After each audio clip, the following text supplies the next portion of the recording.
જય ગૌ માતા, જય ઠાકોરજી, ધનરાજ પ્રાકૃતિક ફાર્મ, નારણભાઈ વસરા, ગુજરાત, રાજકોટ, ઉપલેટા.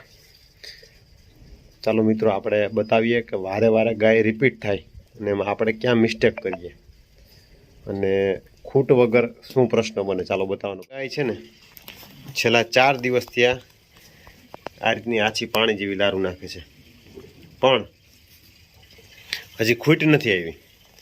તો આમાં આપણે ભૂલ ક્યાં કરીએ? આવી લારું દેખાતી હોય તો આપણે સીધું આપણે બિદ્દાન મુકાવવાનો પ્રયત્ન કરીએ. બિદ્દાન મુકાવવાનો પ્રયત્ન કરીએ એટલે શું થાય કે આ ગાય છે એ બીજ એક્સેપ્ટ ન કરે.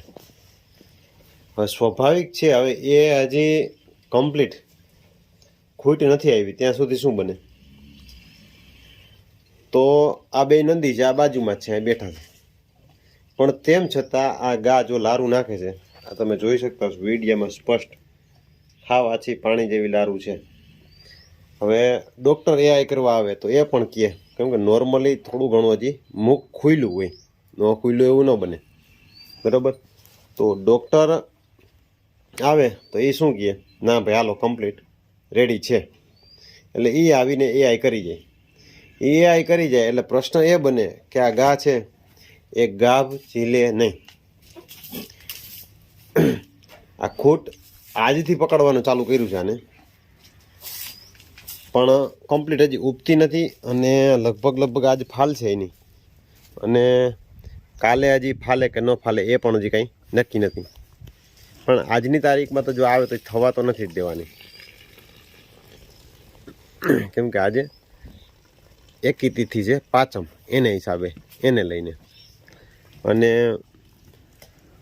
કાલે આપણે જે વિડીયો મૂક્યો, જે ગા આપણે થઈએ બેકી તિથિ હતી, બરાબર, જે વાછડી આવવાના ચાન્સ વધારે રહીએ, આપણે પ્રેક્ટિકલી અનુભવ કરેલા છે. તો આજે આ ખૂટ પકડે છે આ ગાને, અને હાવ આછી પાણી જેવી લારું. તો આને કન્ટિન્યુ છેલ્લા 4 દિવસ ત્યાં આછી પાણી જેવી લારું નાખે છે. અને પ્રશ્ન એવો બને કે આ લારું નાખે છે એટલે આપણે એઆઈ કરાવી દઈ, અને પછી શું થાય? પછી ગા રિપીટ થાય, ખાલી રહીએ. એટલે આવા બધા પ્રશ્નો બને. તો ખાસ આ વસ્તુનું ધ્યાન રાખવું, જેથી કરીને જે આપણે સારા નંદી ન હોય, કોઈને એઆઈ કરાવવું હોય તો પણ તકલીફ ન થાય. રાહ જોવી અને એની સમય પીરિયડ જોવો, થોડીક ભાંભરવી એવો પ્રશ્ન બને, ઊંચા નીચી થાવ એવો પ્રશ્ન બને. પછી નાનું વાછરડું હોય એની માથે હમ્પ કરવાનો એટલે ઉડવાનો પ્રશ્ન બને, અને વધારે પડતી ટૂંકમાં એગ્રેસિવ થઈ જાય એવો બધો પ્રશ્ન બને. આવી બધી જ વસ્તુઓ બને. એટલે આવા મુદ્દાઓ હોય એમાં ધ્યાન રાખવું, જેથી કરીને રિપીટ ન થાય.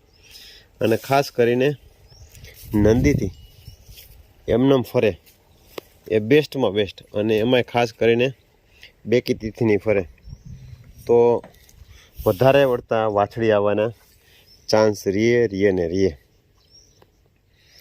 આપણી સીપ બારે ઘુમરા મારે, આ પાઇપની નીચેથી ગળખી જાય ને આવે ને એને મોજ આવે એમ. આજે પકડવાનું ચાલુ કર્યું છે એટલે એના ઉપરથી અંદાજ એવું લાગે છે કે લગભગ કાલ થશે તો કમ્પ્લીટ આવી જશે. એટલે જોઈએ હવે. અને સરસ મજાનું આપણું ગૌધન, કેમ કે આપણે ઝાઝા બધા એવા પ્રેક્ટિકલી અનુભવ કરેલા છે. જે અંજવાડિયાની બેકી તથ્યથી ફરે એમાં વાછડી આવવાના વધારે પડતા ચાન્સીસ રહે. ખૂટથી ફરે એમાં ઘણા બધાનો પ્રશ્ન એવો, અમે બિદ્દાન કરાવેલું છે. બિદ્દાનમાં ભાઈ નક્કી ન કહી શકાય, બિદ્દાનનો આપણે કોઈ જાતનો અનુભવ છે નહીં, એટલે આપણે એમાં કોઈ જાતનું સજેશન દઈ શકીએ એવી કોઈ છે નહીં. હા, ખૂટેથી આપણે અનુભવ કરેલા છે. એકી તિથિમાં અંજવાડિયામાં ફરે તો વાછડો આવે છે, અને બેકી તિથિમાં અંજવાડિયામાં ફરે, અને એમાં ખાસ કરીને 11 વાગ્યા પછી 2 તથ હોય તો પંચાંગ પ્રમાણે જોવું પડે. તો એ પ્રમાણે વધારે પડતા વાછડી આવવાના ચાન્સ રહે છે. તો આપણો વિડીયો શેર કરજો, વિડીયો સારો લાગે તો લાઈક કરજો અને આપણી ચેનલ ઉપર નવા હો તમે જો સબસ્ક્રાઈબ ન કર્યું તો સબસ્ક્રાઈબ કરવાનું ન ભૂલતા, જેથી કરીને ગૌપાલન અને પ્રાકૃતિક કૃષિ વિશે કંઈક ને કંઈક અવારનવાર નવી માહિતી મૂકવાનો પ્રયત્ન કરી અને જાગૃત કરવાના પ્રયત્નો કરતા હોય, જેથી કરીને ગૌપાલનમાં જાગૃતિ આવે અને પ્રાકૃતિક કૃષિમાં પણ જાગૃતિ આવે.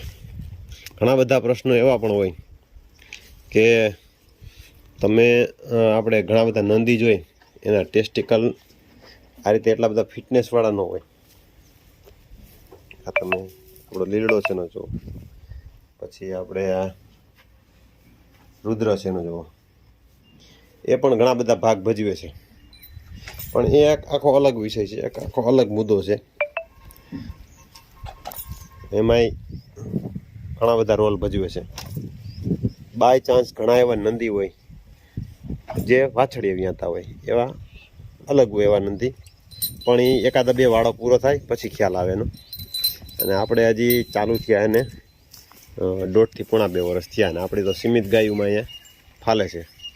આપણે ક્યાંય કોઈ ગૌશાળામાં કે ક્યાંય ફાલવા માટે ક્યાંય ટૂંકમાં બીજે ક્યાંય આપેલો છે ને આપણે દેવાનો છે નહીં, બરાબર. આપણા પૂરતા રાખ્યા છે, શોખથી જ 2 રાખ્યા છે. એક હોય તો વધી પડે, પણ શોખથી 2 રાખેલા છે આપણે, અને જિંદગીથી 2 છે એટલે બાંધતા નથી. મોટામાં મોટો ફાયદો એ છે. તો ચાલો નવા વિડીયો સાથે મળશું. જય ગૌ માતા. માહિતી કેવી લાગી ચોક્કસ જણાવજો અને સબસ્ક્રાઈબ કરવાનું ન ભૂલે.